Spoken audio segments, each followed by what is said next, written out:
Welcome into Duval Daily, presented by GenJag.com. I'm Jordan Lugo. Thanks so much for tuning in here on Thursday, June 6th. Today we're going to be looking at 5 players who I believe will break out for the Jaguars in 2024. Now, this is a little bit of a dead period. OTA is wrapping up. You do have mandatory minicamp starting next week, but mandatory minicamp is going to look more like a rookie minicamp than anything else because Doug Peterson likes to give the vets off. As long as there's good participation, they good in good work during the voluntary portion of the offseason program, Doug Peterson likes to give those vets off, so you won't see many, if any, vets out there next week. You'll see guys competing for the roster, UDFAs, rookie draft picks, all that good stuff. So there's just not a lot of news to report on right now. So we're going to take a look at players that could break out. I think it's a fun topic to talk about, to look at. And I think there's more candidates on the defensive side of the ball than the offensive side of the ball. I will say, I think the most obvious guy on offense is Brian Thomas Jr., and we'll talk about that. But first, I would like to remind you, if you enjoy the content here, please like, subscribe, hit that notification bell. You can also check out genjag.com/shop, pick up some new Duval gear, like our Kings of the Jungle pre-order t-shirt we just dropped. You can also become a channel member here, get access to some cool perks, including discounts at genjag.com. So, as I mentioned, Brian Thomas Jr., he is the most obvious breakout candidate on offense for the Jaguars. I'm not including him in my 5 players who I think will break out because he's a first-round pick, right?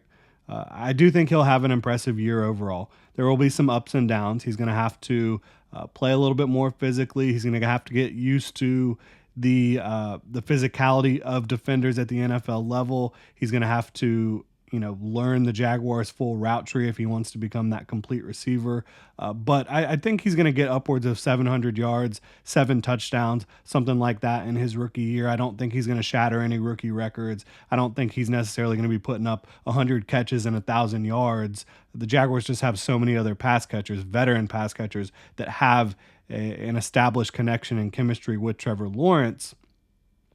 And so I look at him and I think that he's going to have a good year overall. I think he's going to make a lot of big plays down the field. I think he's going to help open up the Jaguars' vertical passing attack along with Gabe Davis. But I still think Christian Kirk and Evan Ingram are probably going to be higher volume targets for the Jaguars, which will limit Brian Thomas Jr.'s overall statistical upside. But he will have a good year. I'm confident in Brian Thomas Jr.'s talent level and what he's bringing to the field for the Jaguars. I just didn't want to really include that as a breakout. So I've got 5 breakout players, 1 on offense beyond Brian Thomas Jr., and then 4 on defense.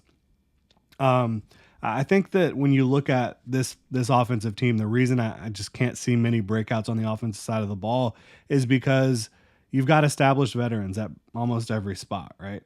Beyond Brian Thomas Jr., who will play a lot.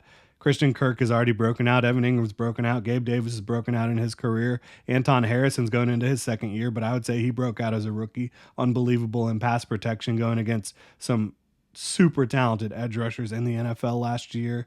And then you look at the rest of the offensive line, it's all veterans. You look at quarterback position, Trevor Lawrence certainly broke out in 2022, was having a really good year in 2023 before the injuries kind of took hold. And then you look at Travis Etienne, he's already broken out in a big way.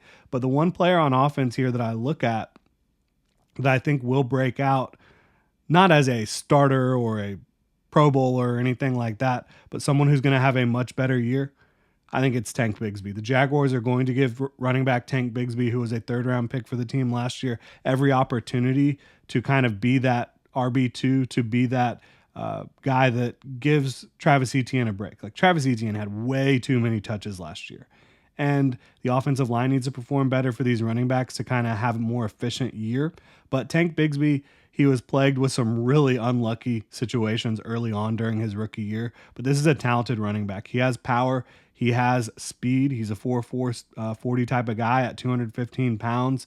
And he has creativity in the open field. He can make you miss in a phone booth as well. He can run through arm tackles. So I think Tank Bigsby, he's going to be more of a power back, more of a inside the tackles back, but also a guy who you can get the ball in space and he can do some work as well. So I think Bigsby will prove that he was worth a 3rd-round pick. He will prove that he's talented enough to potentially be a starter in the NFL one day. Again, if you've paid attention here, I thought Tank Bigsby was a 2nd-round value at running back. Like, I think this guy has what it takes to be a starter in this league. Again, the combination of vision, speed, creativity, contact balance, and lateral agility in the hole and in space.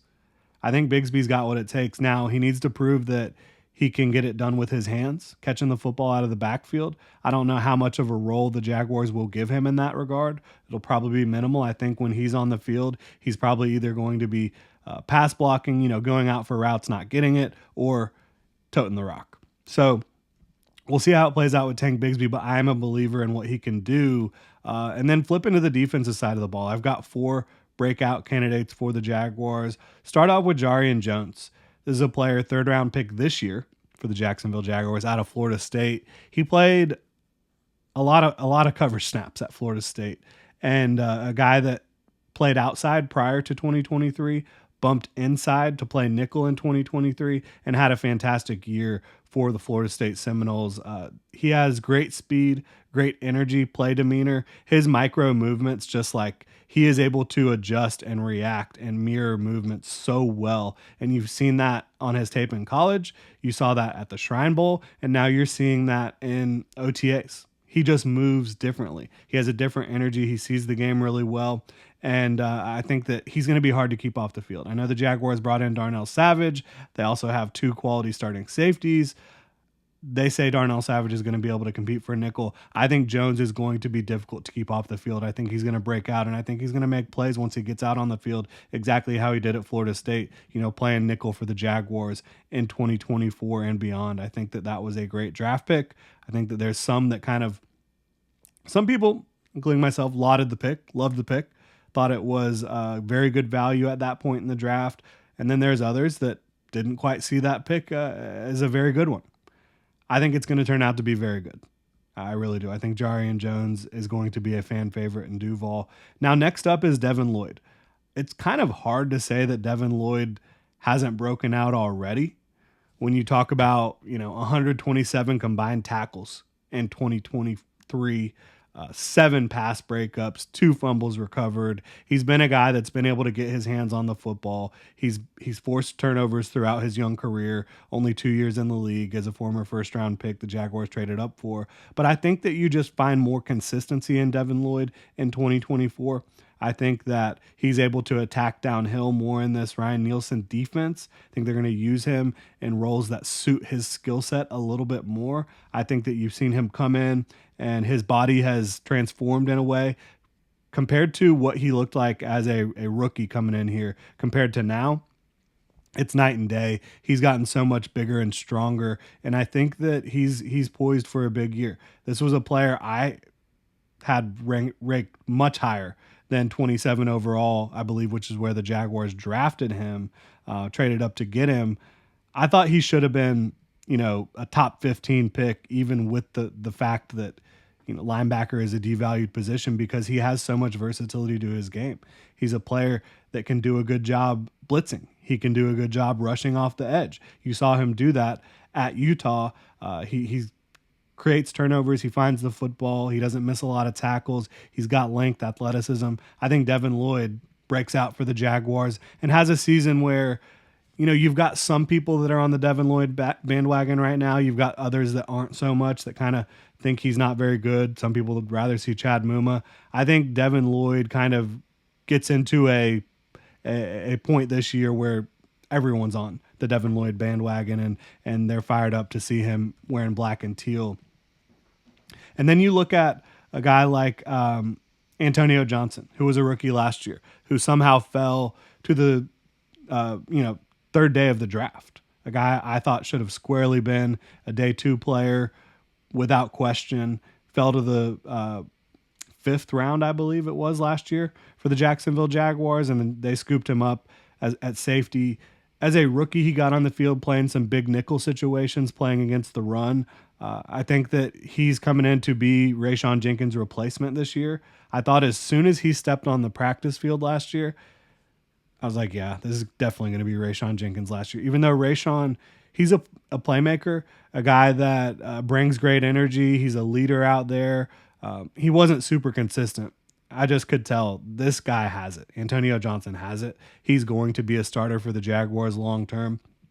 And when he got on the field as a rookie, he played really well. You heard Heath Farwell talk about it. You know, Antonio Johnson's a great special teams player. He doesn't think he's going to get to see Antonio Johnson much on special teams this year because of how well he is transitioning to the pros and how well he's going to be able to play starting strong safety for the Jaguars in this defense. I think that he's going to have a really good year. This is a guy that has a nose for the football, really good at forcing fumbles, has great length, has very good overall athleticism for his size, and just plays the game the right way. I think Antonio Johnson will break out. And my final one here is a bit of a re-breakout.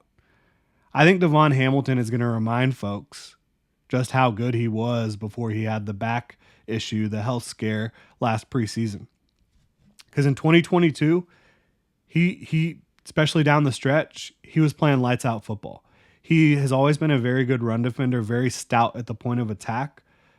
But he started showing a little bit of what he showed you during his final year at Ohio State, a lot more of that ability to use his length, to use swipes and swims and clubs to get into the backfield and penetrate quickly and disrupt plays in the backfield. Devon Hamilton's back up to full speed. You've already seen that athleticism out there on display, the quickness, the size. He has good length for an interior player, is able to create some natural leverage as well. I think Devon Hamilton is going to be a good run defender for the Jaguars, but I think he's also going to create more penetration than a lot of people expect from a Devon Hamilton, from a 320-pound defensive lineman. And the fact that he's going to be playing at times next to Eric Armstead with Josh Allen and Trayvon Walker on the edge, I think that Devon Hamilton's going to have a huge year for the Jags. And again, he already did kind of break out in 2022. He got paid after the year by the team. But I think that he's going to have a re-breakout following what was a kind of scary situation with his health in 2023. And remind the world, like what they saw last year after he came back, that was not Devon Hamilton. Devon Hamilton is the guy who wrecked shop down the stretch in 2022, was dominating all throughout 2023 offseason, training camp, and the preseason before he had the back issue, the abscess. So I think those are the top breakout candidates for the Jaguars. Would love to know what y'all think. You can drop your breakout candidates in the comments section below. Again, if you enjoy the content, please like, subscribe, hit that notification bell. You can also check out genjag.com/shop, pick up some new Duval gear, become a channel member right here on YouTube. Y'all have a good one.